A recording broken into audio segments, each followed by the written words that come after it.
regenerative agriculture, as opposed to maybe conventional methods of growing, is focused not just on the productivity of the land and effectively at the expense of nature and resource use, but at it focused on the replenishment of the natural resources that are being used for production of crops or livestock, so that we can truly occupy the same lands and live on the same landscapes that we have been living for a while. I'll give you very simple examples to bring this to life. So you might be driving past some farmland somewhere, and you see it's being turned over, and it's kind of this brownish color.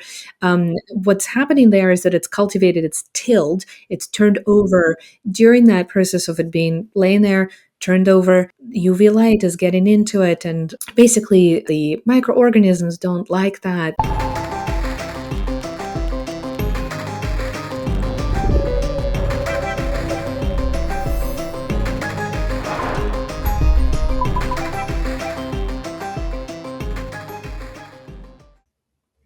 Welcome to Becoming Radical. We are so excited to be here again today. We are joined by Anastasia Volkova, who is the founder and CEO of Regrow. Anastasia, it's so nice to have you here. Thank you so much.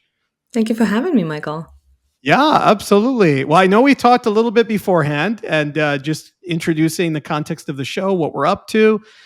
You're doing some really exciting things here with Regrow, specifically around climate technology and food and agriculture businesses, helping to scale regenerative farming. And I don't want to give away too much here because there's a lot of layers here. And I know nobody can say it best other than you. But in terms of your successes, I do want to highlight that because you seemingly have been recognized by a lot of places. The MIT Technology Review, the World Economic Forum, BBC's 100 Women, and so on. So I guess a first question for you is, what sparked your interest at the intersection of agriculture, sustainability, and this space that you're in? Yeah, it's a fantastic place to start, I think, because a lot of us that end up being called entrepreneurs, we have an idea in mind, but it's hard to kind of settle on the idea, especially in early days of search and figuring out what do you want to actually do with your time and energy, given that there's a limit to which you can spread it versus concentrate it. And for me, I started, which hopefully will be helpful for a lot of listeners, I started by thinking about it from perspective of wanting to make impact more importantly than anything else. I wanted to make global impact because I felt like constraining oneself to nation's borders or particular cultural context is too limiting when we have the planet on fire. Was the other thing that was really prominent for me growing up. And I felt like there was a need for more solutions around that. Right. A lot of discussions around what could solutions be, but for some reason it wasn't working yet. And I've reflected on it, done a lot of different things, such as worked for other startups to help them start and grow. And some of them are really successful, and it's fantastic to see that. In parallel, I was doing some of my academic steps, and when I got to my PhD, it kind of dawned on me, and there was an idea that we experimented with in an entrepreneurship course that what could you use satellite imagery and remote sensing data to help the planet, to help the impact on this planet, and across wildfire fighting, across kind of civil safety and surveillance, or global communications. Agriculture was the vertical that I felt most allegiance to, most passion for, growing up in Ukraine, then studying and living in Warsaw, around Paris, in Sydney in Australia. I was always surrounded by food in these big agricultural exporting countries, and it became clear to me that agriculture is responsible for a pretty hefty chunk of climate emissions. And that is a very counterintuitive thought if the agriculture industry is new to you. So I felt that this is where I wanted to spend time. Nature is important to me. Planet is important to me. Sure. I know how to build science-based software, and we have this problem in an industry that I understand pretty well with my upbringing. I couldn't say that I'm an expert in that industry. I want to point that out. I don't have agricultural degrees. I have aerospace degrees. That's very, very Mm. different. Um, but growing up, having a little patch of land outside of the city where we grew things, seeing Mm. how mom implemented the practices that now are known as regenerative or even agroforestry Sure. was really helpful. And then seeing that the rest of the world doesn't farm that way really Right. got me thinking as to how are we transferring the information and insights to people who are making these critical decisions, and how can we Mm. change the decisions we make and the behaviors around how we actually farm to feed the growing population. That's fascinating. It really is fascinating. And you have a PhD in visual drone navigation, which is equally fascinating. How did that journey lead to founding Regrow? What did that look like?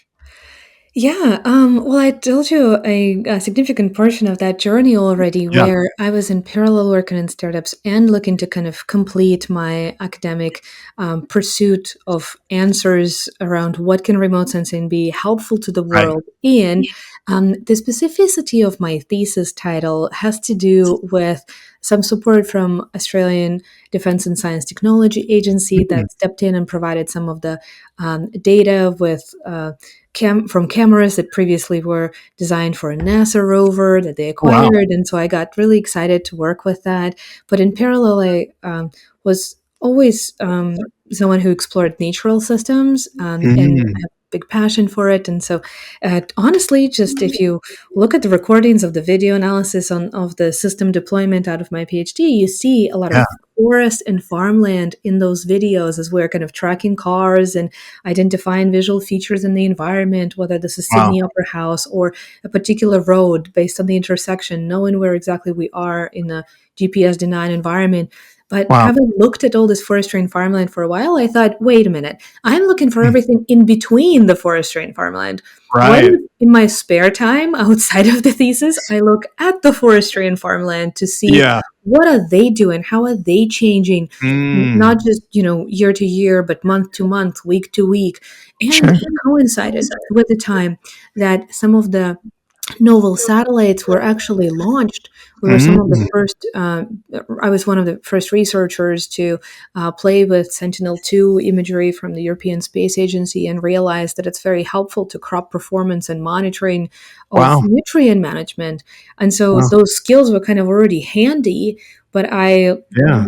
pursued my, I guess, passion for Earth observation to keep looking for where the impact needs to be made. And honestly, if I didn't grow up in Ukraine and maybe had more exposure to fires, I would have maybe ended Mm. up down where a lot of my colleagues and friends are working on Yeah. forestry management and Right. firefighting. But as a Ukrainian and with godmother in agriculture, I ended up in ag. That's incredible. And, for those who aren't familiar, what is regenerative agriculture and why do you think it matters now, more specifically, more than ever? And truly a great question. And I think the connoisseurs of Yeah. the movement might disagree even with me. Ideologically defining what it is. But let me Yeah, still try because I think it's important for people to know and please. understand. So, regenerative agriculture, as opposed to maybe conventional methods of growing, is Mm. focused not just on the productivity of the land and effectively at the expense of nature and resource use, Mhm. but at it focused on the replenishment of the natural Mm. resources that are being used for production of crops or livestock so that we Right. can truly occupy the same lands and live on the same landscapes that we have been living for a while. I'll give you very simple examples to bring this to life. So Sure. you might be driving past some farmland somewhere, and you see it's Mm. being turned over, and it's kind of this brownish color. Yep. What's happening there is that it's cultivated, it's tilled, it's turned Mhm. over. During that process of it being laying there, turned over, um, UV light is getting into it, and Mm.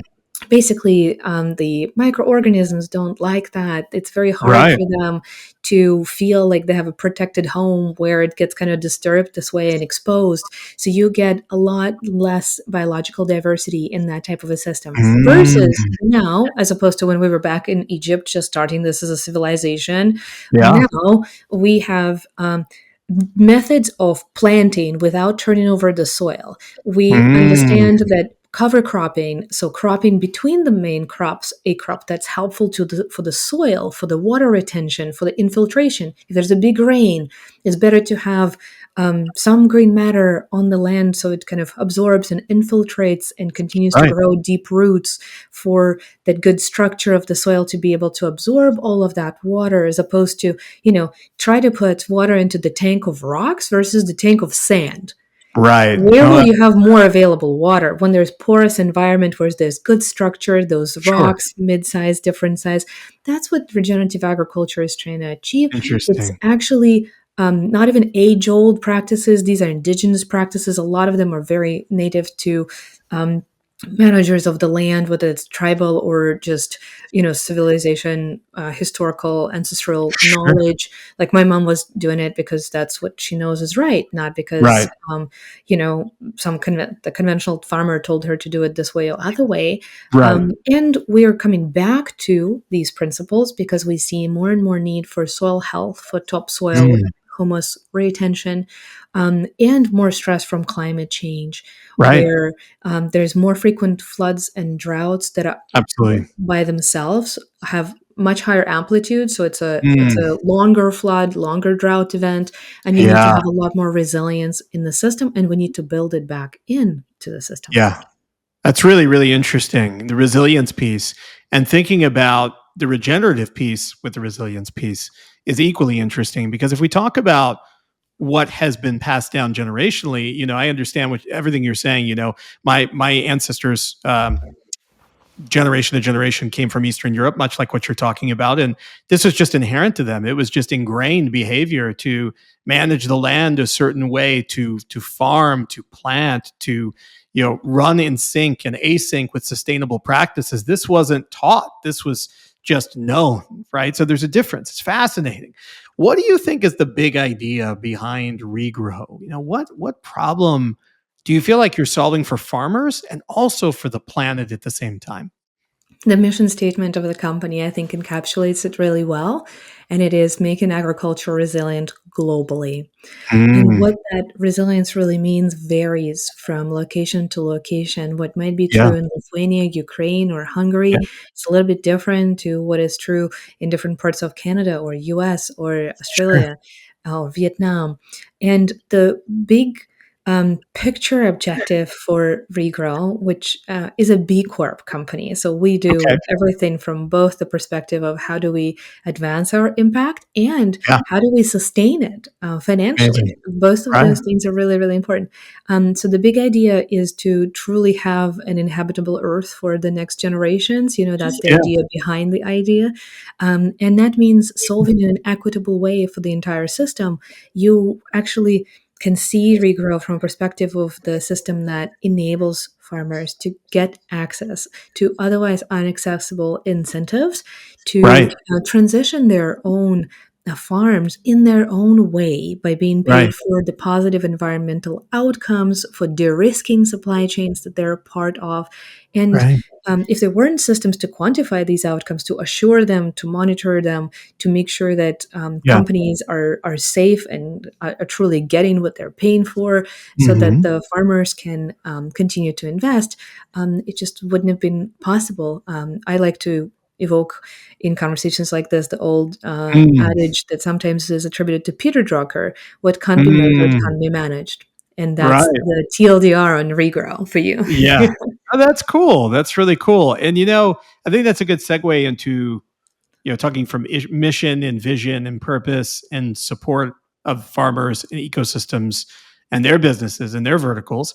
How does the technology feed into this? How does it actually work? Could you break down, on some level, how Regrow helps to measure and verify and quantify sustainability, on the ground? What does that look like at this point?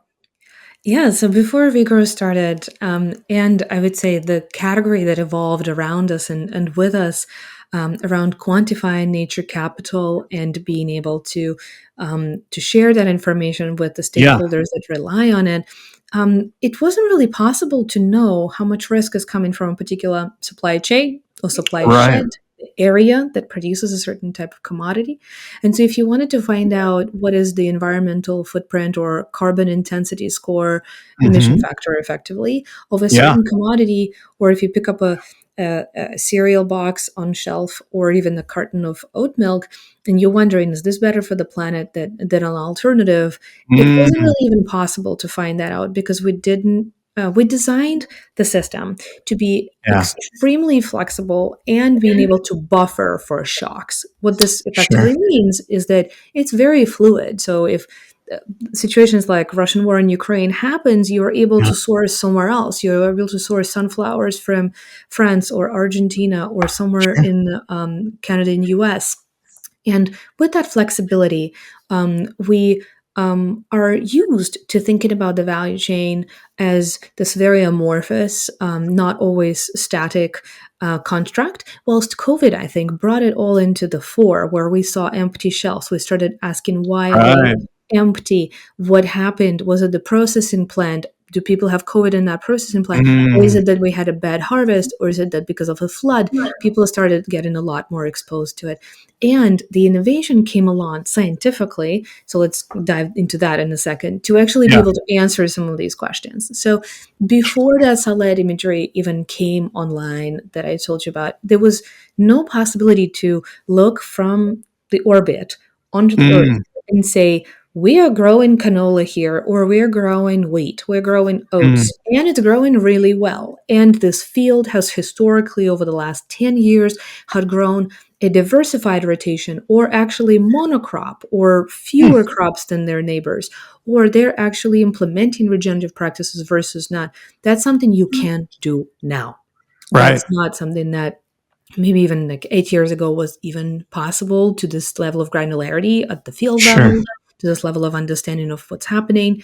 And the reason why that's really important is because food security is planetary security. It's our Right. future. That's completely integral, right? Absolutely. And Yeah. so we establish the first pillar. So remote sensing, the use of satellite imagery and translation of it with machine learning and Hmm. Gen AI models, which Yeah. our teams have pioneered the use of Gen AI models to satellite imagery. They're able Wow. to maybe like train in France and decode in the US or in That's Ukraine. cool. Like Yeah.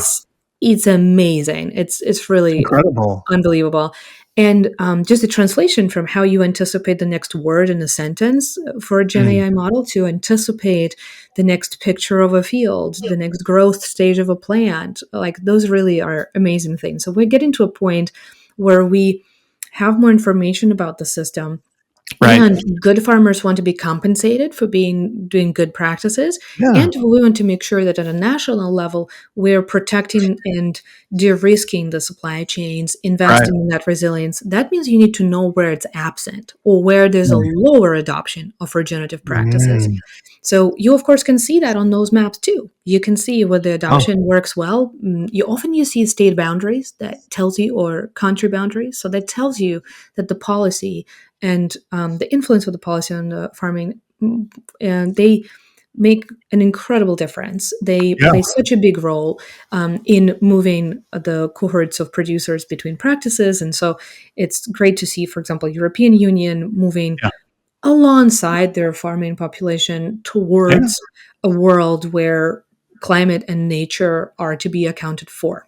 So Yes. now let's look at this other pillar. Now, just we until now talked about the practice piece. We can tell what is happening on the land. We don't know whose that piece land, like whose that piece of land is. We don't Mm. know that simply.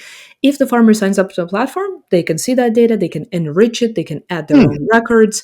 That's Like cool. that's Yeah. kind of how it works. But the most important piece is not just to Mhm. know what's happening, is Mm. that what is the outcome of these practices? That's Right. very important. Is the field managed like that, producing well? Is it Mm. resilient in drought, flood, stressed areas, and what is the emission profile associated with producing things that way. So we kind of make an estimate of it on 40% of Hmm. arable land in the world, 1.4 billion acres. That's what Wow. regrow teams work on, and incredible kudos to them. This is such incredible work. And then with that visibility, you're able to drive incentives by engaging with food Mm. businesses and their suppliers to say, okay, let's assure your supply chain. Let's make sure that also you as a company get to meet your nature and climate goals. These Mm. things go hand in hand. 70% of the emissions in that packaged good on Yeah. shelf came from the farm, not in anything that Mm. happens afterwards. It came from the Fascinating. farm. So you have to go and focus back on the Go back to the farm source. Yeah. to address it. And Mm. those are the hand-in-hand technologies that Regrow uses. So it is a lot of geospatial data, whether it's weather, climate, soil models, remote sensing, a lot of machine learning and AI to absorb Yeah. and tease out the insights so that we don't have to ask the farmer every single thing and have a Right. 3-hour onboarding for them because they Right. don't have time. They're, planting soybeans right now They're in the US. busy. Yeah. Um, but then we're able to say, what's the so what? Observing these Mm. practices, we know here are the risks, opportunities, productivity improvement Yeah. areas from what the science is Mm. telling us. Now let's bring it back into the community and make sure that this is landing for them, that this doesn't just make sense agronomically, that they're Mm. champions inside the communities that we can drive the resources to who will be able to enable each other, spread it. And it makes, ultimately, once the transition is complete, it makes really good sense for a farming operation. It becomes more profitable. It Yeah. becomes less dependent on artificial inputs like synthetic fertilizer.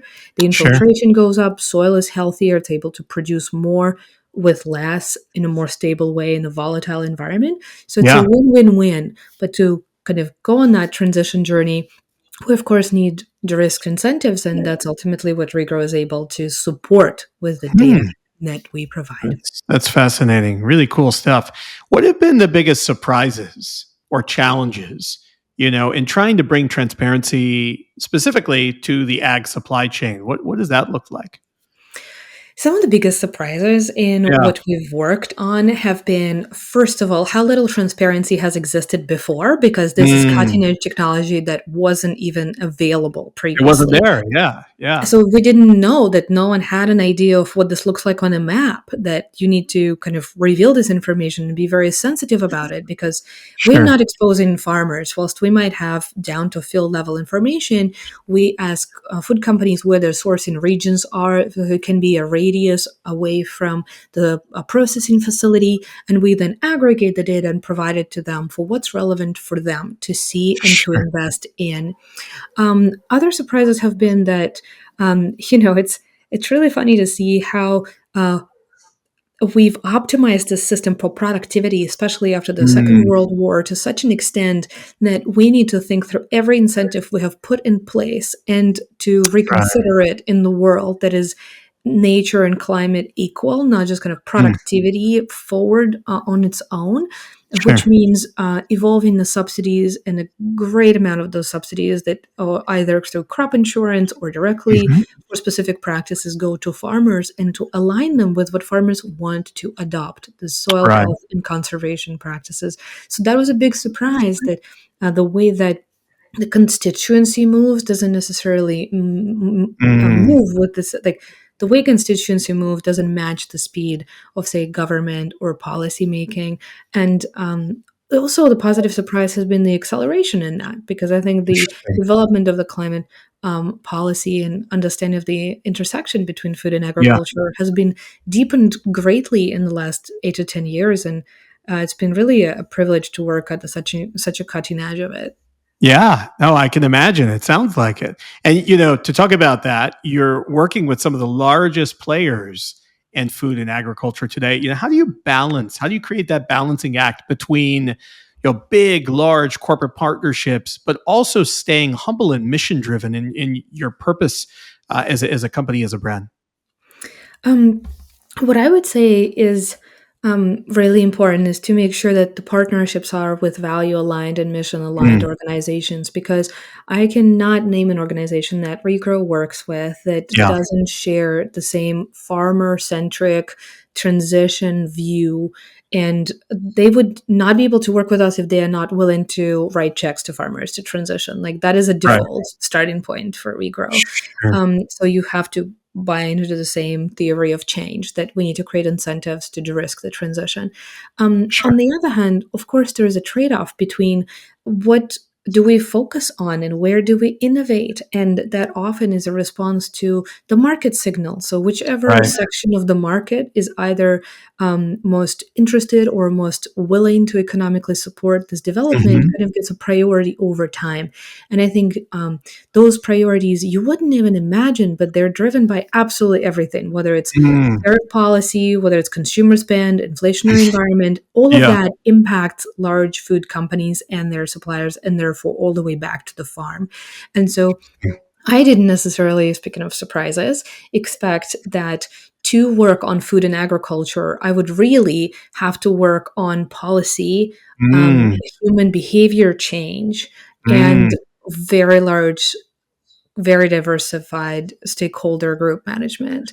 Interesting. It might seem obvious in the hindsight, but really, when you're starting with to look at supply chains, they seem a little bit more malleable than Right. they are.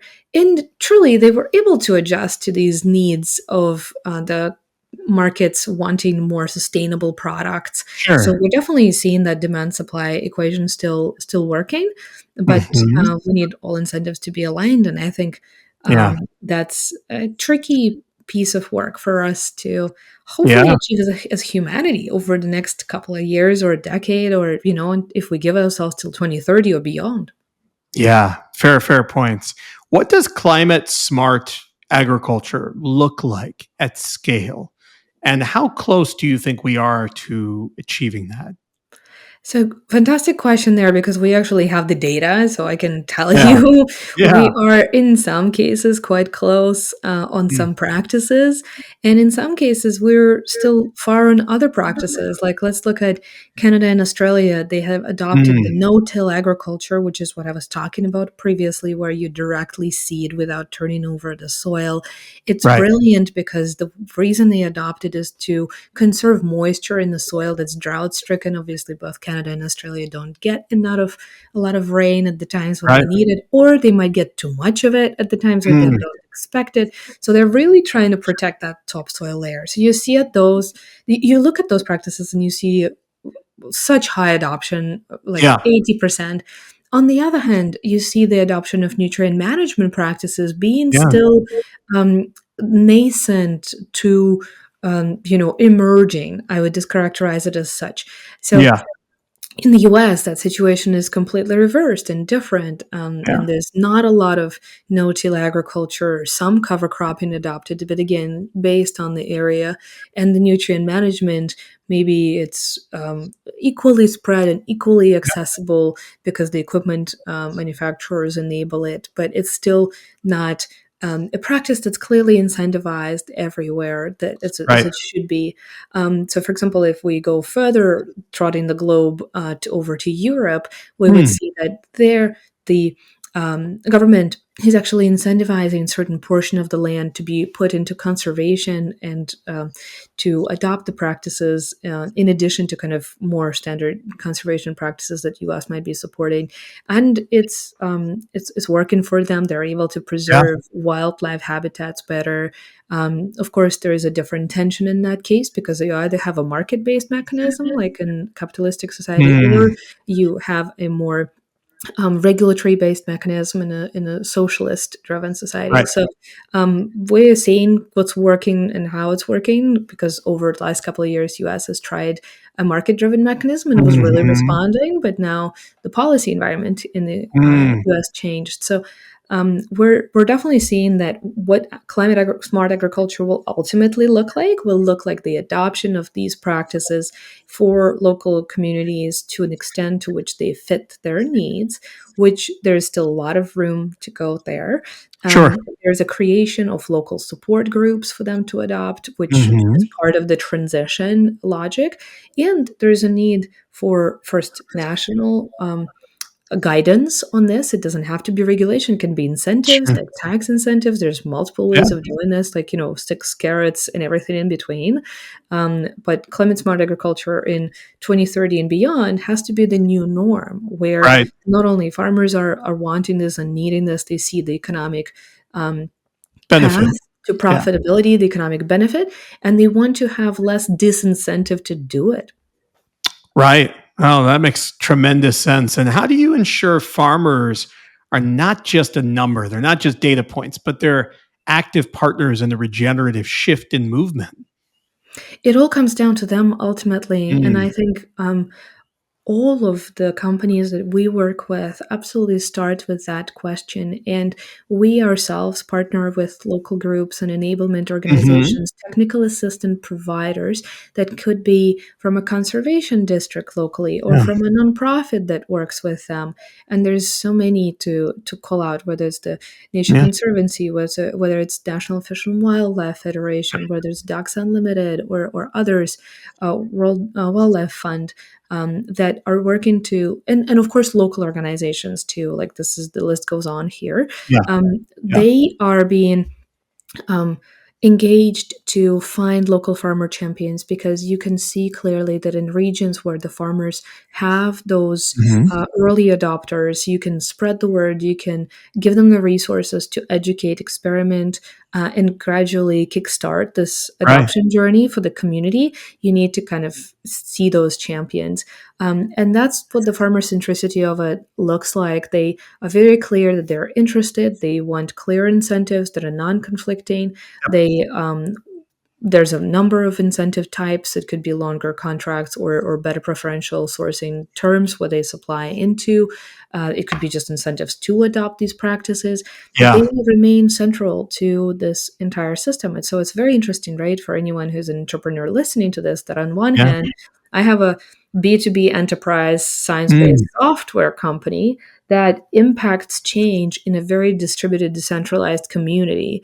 And we need to continue to engage through different organizations with that community in the way that it wants to be engaged with, like ranchers in a very different way from cropping Right. farmers. And then regionally, it also differs quite a bit. Um, so, yes, it's almost like you're Mm. trying to align the information and incentives on one end and trying to provide the technical assistance, the know how, and those incentives on the other end for this to take place. Delicate dance there. Yes, for sure. You're leading a fast growing tech company with a deeply global mission here. What's the hardest part of being a founder right now for you at this stage? So we're in April 17 right now. I think people Yeah. need to understand that Mhm. context. In 2025, and U.S. has experienced a lot of change and Mm. has brought a lot of change into the global market in the Yes, last 3 months, almost definitely. to the T, with 3 days delta. Um, It's a I fact. would Yeah. say, for for me as a founder, at this time, I am reminded that the founding journey is extremely nonlinear, and because Mm. of such a change in the market environment, whilst we maybe have thought that we've established some strong product market fit and we were going for Yeah. scale, or have some solutions that we'll kind of keep building on, with Mhm. regulatory environment changing, with macroeconomic environment changing, we're willingly re-engaging in the reinventing ourselves for the customer, for our market, for our industry, and thinking, how's the market changing? Where is it more sensitive to what we're offering? How can we provide more Mhm. value? And I think that just never goes away. So that is part of the challenge of being a founder. That if you thought that after investing in 10 years in something, you kind of figured part of it out, it seems that Mhm. every 3 years you're figuring something new out and getting to the next level with it. So I definitely see it more as the staircase. And I don't know how many Mm. steps this ladder has, Yeah. but it's this constant evolution and agility, and needing to make sure that our workforce is adapted to it, because Yeah.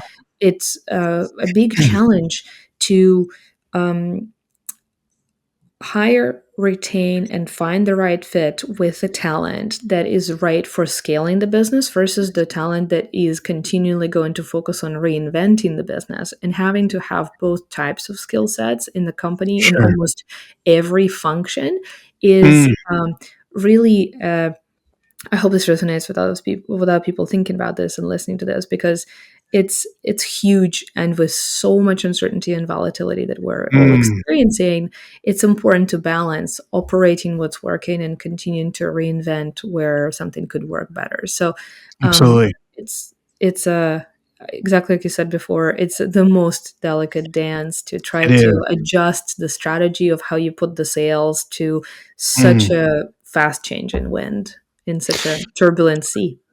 Yeah, adaptability is hypercritical, I think, in every industry, especially in this one too, given this domestic and global volatility and uncertainty happening today. Everything is shifting.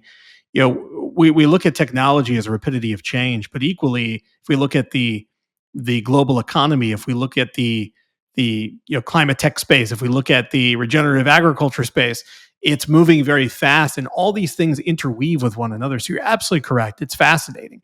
If we talk about Yeah. your vision for the food system 10 years from now, what do you think that would look like, and what role would regrow play in that future?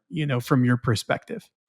First, I wanted to come back to something you closed our previous Yeah. topic with that I thought was really insightful. The fact that we have a strong duality right now between Mm, the space changing so quickly, the needs of the customers evolving because there is such rate of change, whether it's from executive orders or mm, geopolitical situation.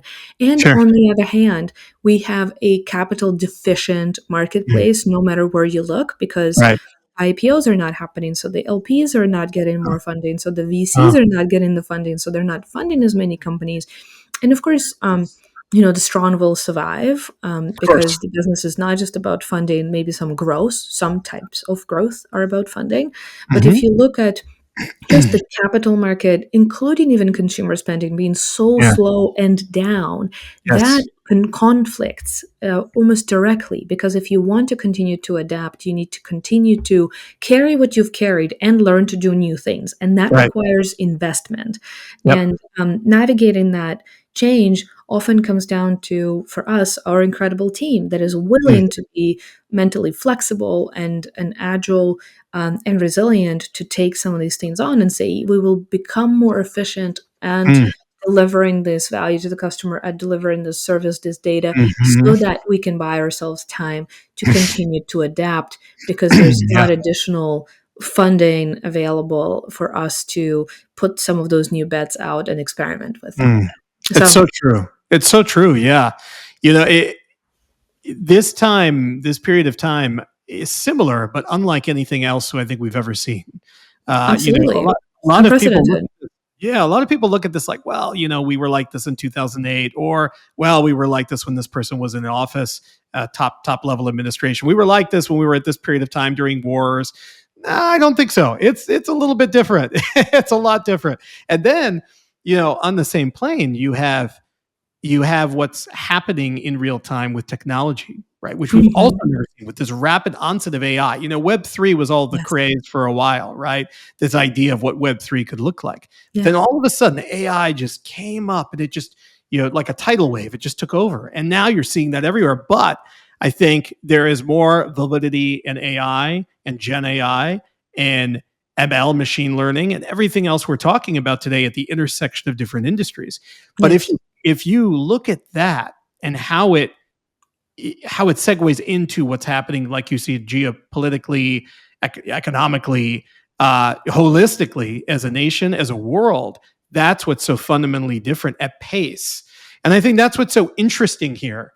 And that kind of brought me to that question of, where do you think your This vision is for the going, future yeah. food system will look like 10 years from now? How will regrow Yeah. really play into that future, looking at all these unprecedented changes that are happening? Yeah, I believe the world in 10 years from now will be more efficient. It will be Mm, more focused on the fundamental values, the values of humanity, whether absolutely. it's belonging. It's making sure we have a good relationship with nature. You Mm. see it emerging with the Gen Z consumer, Yeah. and their Huge. value based deployment of capital and shopping. Yep. I believe that agriculture will not dramatically change its face in terms of the supply chain. Will not look Hmm. crazy different or be Yeah. a lot more integrated. There's still roles for the players in that supply chain, but in terms of Right. the ability, just like we look at the government being pushed to be more efficient and more Mm. digitized, agriculture is one of the last industries that is undergoing this transition. Right. And different parts of agriculture, whether it's finance or insurance, are not even necessarily there, are only Right. Of starting to uncover that this data is available. So I think there is a lot of efficiency we can gain as humanity, course. not by doing things faster, by doing them smarter and by Mm. interconnecting our systems, so that if we just have the information and insights to make better decisions, we actually are leveraging them, and we're not building silos, that these impermeable walls that we Mm. create between the different, whether it's government agencies or different constituencies in the market. Mm. Like, how can we actually achieve a better whole together? I think in 10 years from now, having looked back and at 8 years of doing what we're doing at Regrow through its different iterations, I can Hmm. say that, the world's our oyster in the next 10 years, because there's only going to be more need for this, more focus on this. And I Right. ultimately believe that resilience for agriculture future is inevitable, because humanity will ultimately Mm. persist in saving itself, and food Yep. is so fundamental, as well as our relationship with the nature capital and natural world. Um, I'm a little bit disheartened to see that we really need to see a lot of sticks in order to move. So, like, we really Mm. need climate catastrophes to take unprecedented toll, whether it's Yeah. infrastructure, or personal, assets, or even lives, in Right. order for us to actually admit that we cannot be borrowing from the future anymore. We really need to start paying it back to stabilize even the now. But I do believe that that tipping point will come, and that the future in which we're realigned from the agriculture policy, subsidy, the consumer buying behavior, the way we market, the way we provide value back to the farm, where a lot of the risk is occurred. Mm. I really believe in the system that's more equitable in the future, because if we can access everything at our fingertips with AI right now, and imagine ourselves being so much more efficient with AI built into our processes, where we don't spend Mm. days answering questions, looking through Right. loopholes on the internet through antiquated search engine. You just ask exactly the question that you want to ask, and Mm. there's reasoning in that model. So imagine the world in which the information, and I'm not speaking about personal information or tech giants or anything like that. I think Sure. the information about the world and planet and agricultural productivity is so essential, that I hope we'll find a way to share it and to make better decisions with it in critical places across the value chain and across our just structure of civilization. That makes a lot of sense. I love something you said. It's not about being faster, it's about being smarter as we talk about efficiency. And I hung on to that because it made me realize, if people followed that ethos and that principle set and everything that they did, independent of vertical and industry, things would look a lot different, because it's all about speed, especially in the US. It's all about speed. We have to go fast, first to market, faster, that's the definition of efficiency here. But if we really think about it, if we extrapolate it, we think about the biggest value add to efficiency, it is about rethinking, reframing, reinventing, restarting, in this case, regrowing, right? Coming up with We're growing. That's a exactly how mechanism. the word was construed. You're exactly right, because it's about Yeah, rethinking how we do agriculture. It's regrowing it from the ground up. right, And it's about effectiveness, not efficiency, right? So maybe right. efficiently delivering five things when the world needed two, and the Mm, ones that work a bit differently is yeah, ultimately very inefficient long term, because we're going to be extremely. redoing and redoing. Extremely. If you had a magic wand, let's say, you wake up tomorrow and here's this wand and you could wave it and you could change one thing about this space, the agriculture system overnight, what would it be for you? Policy. Policy. Yes, fair. Okay. I I can would see that. just make sure that the policy of spending, $600 Yeah. billion a year, I Wow. believe, Wow. on farming subsidies is very aligned with nature and Yeah. environment, for the future conservation. And it will just make so much sense, and bring Yeah. about the change we're looking for faster. And I think Yeah. probably every climate warrior will say the same Oh, policy. 100%. That's a great answer. I guess what gives you the most hope right now? We talked about policy a little bit, but what gives you the most hope? What gives me the most hope is that ultimate belief that this is inevitable change, a transition that has to happen, just like we one day moved on from horses to Mm. cars. And even Yep. my partner tells me this joke that when she was reading some archival information, Mhm. they were trying to deal with the fact that if there were too many horses, there would be, Mm. outcomes of living around too Mm. many horses in cities that would be very displeasing, and we would need Yeah. to manage for that. They didn't even imagine that we would Mm. sidestep and go on to the next wave of evolution, just like, Interesting. and adopt cars and even go to electric cars, which now a lot of solar and wind technologies are Yeah. at not just parity, they're more cost effective than deploying other types of Yeah. energies. And there's still things we need to solve, whether it's how we store that energy, etc. But Yeah. what and of course there's innovators working on that in food, whether they're formulating and fermenting Yeah. something new, or vertically growing the grains closer to Mm. cities and densely populated areas. That I ultimately believe there is a step change that we're not even realizing that's Mm. possible when kind of the world just gets, not like when we get to the brass tacks of what Yeah. we know and what we need to do, and we get Mm. to a point where we have to remove the roadblocks, because none Mhm. of this is misconstrued as someone's kind of personal intent. This is an important change for our entire world that will ultimately happen. It gives me a lot of hope to see so many people working Yeah. in the space, not just, through and through agriculture or food professionals, but people coming into this work and saying, I want to do something Yeah. that makes a difference. This is what fulfills me in the world where, everything is TikTokable and 50-second law, and they Mhm. want to either tell their um, partners themselves or their children or their families that they're working on something that matters for the future. That also gives me a lot of hope, that I see it as macro manifestation of Mm. the world is moving towards this outcome more clear Yes. than ever before, even if the near term, it seems very turbulent and unclear. Yeah. And Yeah. personally, people are making more of these choices, both with their dollars in the supermarket and with what work they choose to undertake. And there's more people Right. wanting to work on climate than ever. 100%. I think people are caring more holistically. And while there can be a divide on some level, of course, due to core principles and values, top down from the inner family working to your neighbors, to your communities, to your cities, and so on, right? Your counties, your states, we can keep going. But I think holistically people care more, and that is very hopeful. And I think ultimately everyone wants a world that can function, right? You want that because if you don't have that, nothing else matters. It's almost like your health. If you don't have your health, nothing else matters. It gets very hard. So being impact driven is key. Planetary health, exactly. Yeah. Planetary health and impact driven is key. And I think when we wake up in the morning thinking about that impact we're making for this world, for the planet, for our communities, for people we care about, it's so huge. And sometimes it takes us a while to get there, but when we get there, to latch on to that, to hang on to that. And principally, it looks like and really sounds like this is your mission, your own mission, and Regrow's mission, which is huge, and your team's mission, which Well is said. amazing. I think you Yeah. captured what we're doing here. Yeah, thank you. Yeah, well, you said it best. How can our listeners, whether they're farmers, consumers, investors, support this regenerative movement, you think?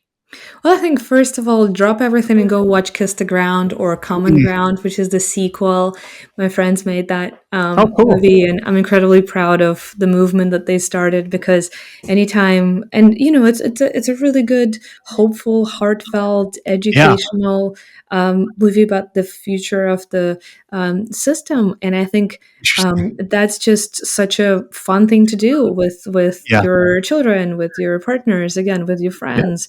And it's very hopeful. So that's Yeah. also makes it a very good watch. And on the other hand, of course, I can say, hey, vote with your dollar and make sure you Mm. choose sustainable products in the supermarket. But really, I don't want anyone to feel guilt over it, because the Yeah. consumer choice is very important, because it indicates to large companies what the consumer cares about.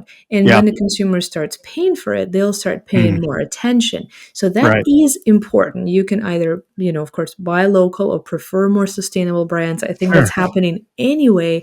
What I Yep. do think people can do, though, is share this information, because if more of Mm. us become aware of not just intersection of our human health and the quality of food or the way that food is produced, Yep. but at a deeper level, the system of food production, not just being, at a high level organic or everything else, but Sure. really the need to transition to regenerative and start paying more attention to it, Oh, yeah. it'll just be a more common conversation, that not just foodies but anyone is having. Just like at one point we understood that smoking wasn't really healthy, like, Yeah. we Yeah. understand a lot about food and nutrition from a medicinal perspective, but Yeah. now we're starting to understand, hey, there's actually more nutritional value in regeneratively produced food that is Absolutely. better for me. And I hope that that becomes also a big driver of this transition. Yeah, 100%. Very well said. And the whole thing has been wonderful talking to you today. I really appreciate it. Our listeners, I'm sure, will appreciate it. Where can they find you and learn more about Regrow? Where is the starting point for that? A couple of places, so feel free to go to regrow.ag or regrow ag with a dot in between, and to our LinkedIn, our company page, as well as my personal page. I'm very, very open. Please make sure to put in the outreach request that you've listened to Michael's podcast, Becoming Radical, and I will know that you have some thoughts, comments, you want to reach out. But yes, I'm on different platforms, whether it's offering general thoughts and connections or more professional advice. I'm here and open to help the community. It's amazing. Well, I'm sure they will tune in. We'll have everything in the show notes for all. And this has just been a wonderful opportunity to talk to you, to learn more about your background, your mission as an individual, your teams, what Regrow is doing, how you're changing and challenging the market, to say the least. And you're definitely on your way to becoming radical. You've already become radical to me. So it's a very exciting time and place. And we really appreciate you being here today. So thank you again so much. Thank you so much for having me and turning the spotlight to Regrow and Region Ag. I loved it. Absolutely. Likewise. We'll talk to you soon. We hope to have you back shortly. Thank you. All right.